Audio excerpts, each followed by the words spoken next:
Hi friends, welcome to my channel. இன்றைக்கி இறால் gravy எப்படி செய்வதுன்னு பார்க்கலாம். ஃபஸ்ட்டு ஒரு கடாய் ஹீட் ஆனதும் தேவையான அளவு ஆயில் சேர்த்துக்கோங்க. ஆயில் சூடானதும்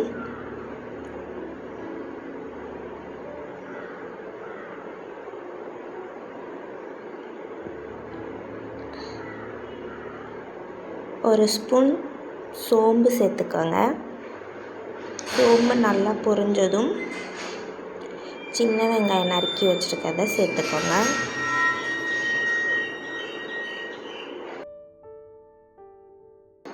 ஒரு கொத்து கருவேப்பிலை சேர்த்துக்கோங்க. நல்லா வதங்கட்டும். நல்லா ப்ரௌன் கலரில் வர வரைக்கும் நல்லா வதங்கட்டும். அப்போ தான் கிரேவிக்கு டேஸ்ட்டாக இருக்கும். இப்போ 2 பச்சை மிளகாய் ஆட் பண்ணிக்கலாம். 3 பழுத்த தக்காளி எடுத்திருக்கேன். நல்லா வதங்கிருச்சு பாருங்கள். இந்த மாதிரி நல்லா வதங்கணும். இப்போ க்ளீன் பண்ணி வச்சுருக்க இறாலை எடுத்து சேர்த்துக்கலாம். நல்லா மிக்ஸ் பண்ணி விடுங்க.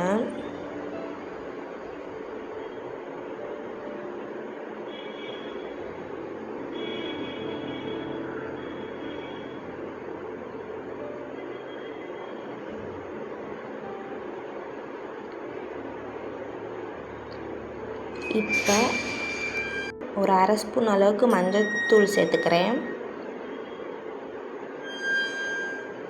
அதையுமே நல்லா மிக்ஸ் பண்ணி விடுங்க.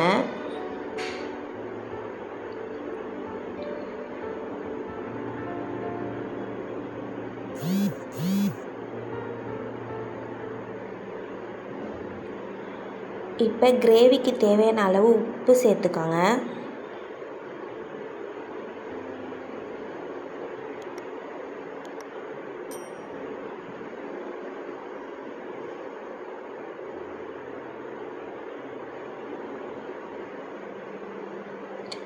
ஒரு மூடி போட்டு மூடி வச்சிடலாம் ஒரு அரை மணி நேரம்.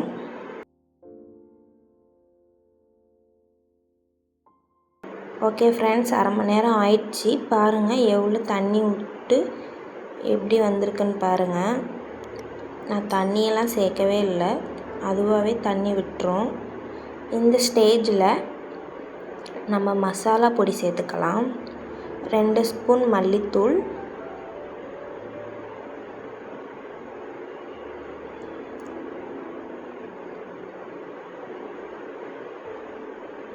1 ஸ்பூன் மிளகாய்த்தூள். ஏற்கனவே பச்சை மிளகாய் சேர்த்துக்கலாம். உங்கள் காரத்துக்கு ஏற்ப நீங்கள் தூள் ஆட் பண்ணிக்கோங்க. கரம் மசாலா தூள் 1 ஸ்பூன் ஆட் பண்ணிக்கோங்க. சின்ன ஸ்பூனால் 1 ஸ்பூன் ஆட் பண்ணிக்கோங்க.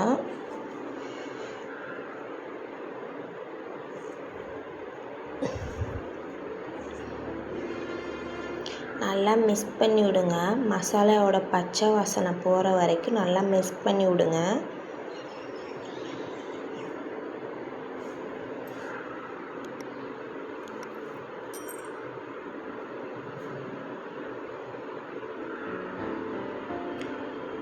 கொஞ்ச நேரம் ஒரு மூடி போட்டு மூடி வச்சிடலாம். நல்லா எண்ணெய் பிரிஞ்சு வர அளவுக்கு.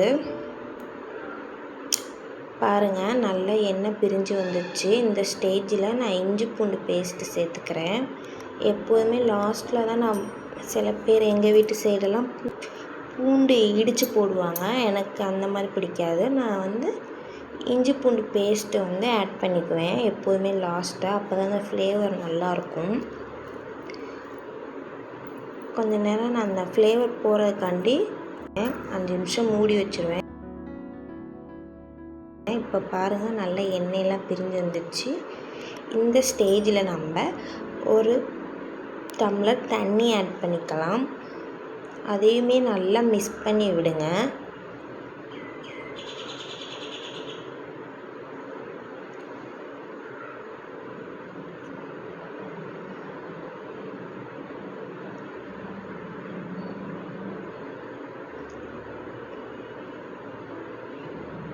நல்லா கீழே அடிப்பிடிக்காமல் அந்த அளவுக்கு நல்லா மிக்ஸ் பண்ணி விடுங்க.